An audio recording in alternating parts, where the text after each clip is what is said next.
Which job is a lot less fun than most people expect? Video game tester. You aren't spending your time playing completed, fully realized games. You are playing the same level of a game over and over, seeing if there are bugs. Video game testing is like prostitution. It's doing something you love in the least fun way possible. Sure, some days it can be great and just like the real thing, but most days it's a huge pain in the ass. I had a friend who got a job as a tester at Activision. They had him testing interactive Disney storybooks, which is definitely not fun. Your like and subscription will really help my channel. Being a chef, all the flair and awesomeness they show on Vice and Netflix is far from what actually happens in the industry. It's not all fancy plates and tattooed or cool-haired guys doing their thing. It's a drug-infested, law-breaking work environment that only benefits the owners of a restaurant, working in a music store, selling musical instruments. Your days are spent listening to 50 different people play 50 different riffs poorly simultaneously, as if they're all putting on their own concert.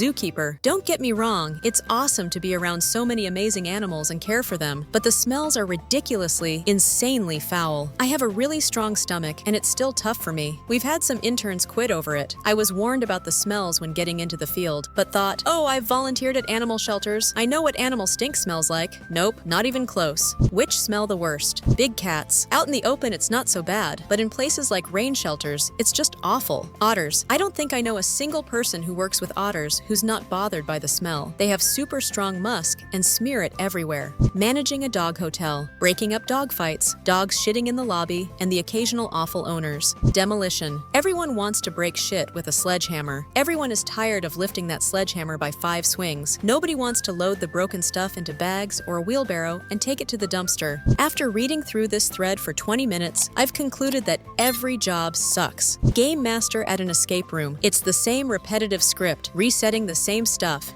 giving clues and hints about the same things. The patrons are often competitive families who argue, obnoxious, impatient 13-year-olds, college students who have been drinking, idiots who break things and touch things that I specifically told them not to. They never remember your initial instructions. If something gets broken during one group, you have to hurry and fix it before the next group. I always say the more fun it is to go somewhere, the worse it is to work there, like amusement parks and arcades. Lifeguarding. Everyone expects Baywatch, act, saving lives all the time, but it's usually just sitting there, blowing your whistle, telling little shits to stop fool around. I lifeguarded in high school. It can be mind-numbingly boring. I was certainly the tannest I've ever been, though. Cybersecurity. Bro, the movies do us no justice. Hacking is not as fast, nor is it as easy as the media makes it. It's a great field, but you spend a lot of time researching or watching paint dry, especially in the gov side. But man, the pay is incredible, and more than makes up for it. Baker. Coming into work at 3 or 4 a.m. so you can have a 6 a.m. baked goods is miserable. Ooh,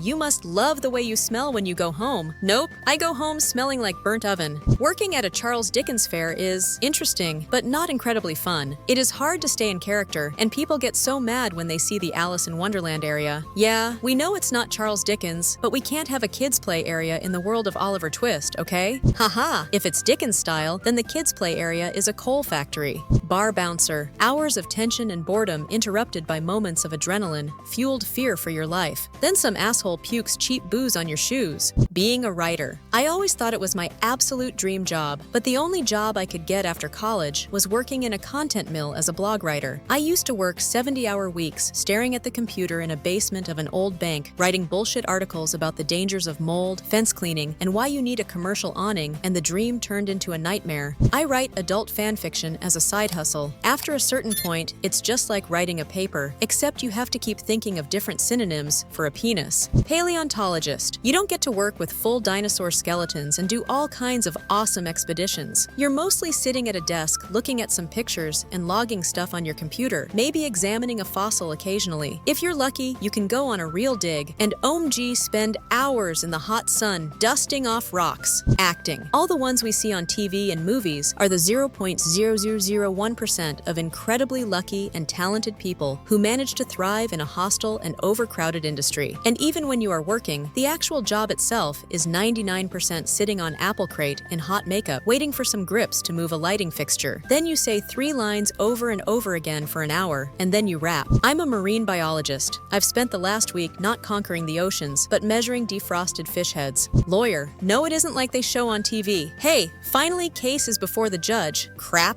The other party didn't show up. Next date that judge has given is 3 months away. Working in a flower shop. It's just like any other retail job, but people constantly tell you how fun your job must be. Also, helping grieving families choose funeral flowers is not fun. I'm a forensic scientist, and it's literally the only thing people ask me about on dating apps. It's very technical work, and it's extremely routine. A pediatric nurse or being a nurse for children and adolescents. Everyone in nursing school talks about how much they want to work with kids. The reality is that a pediatric nurse sees more cases of abuse and neglect than any other specialty. Doesn't matter where you are in a pediatric hospital, it's the thing you see most. Your like and subscription will really help my channel.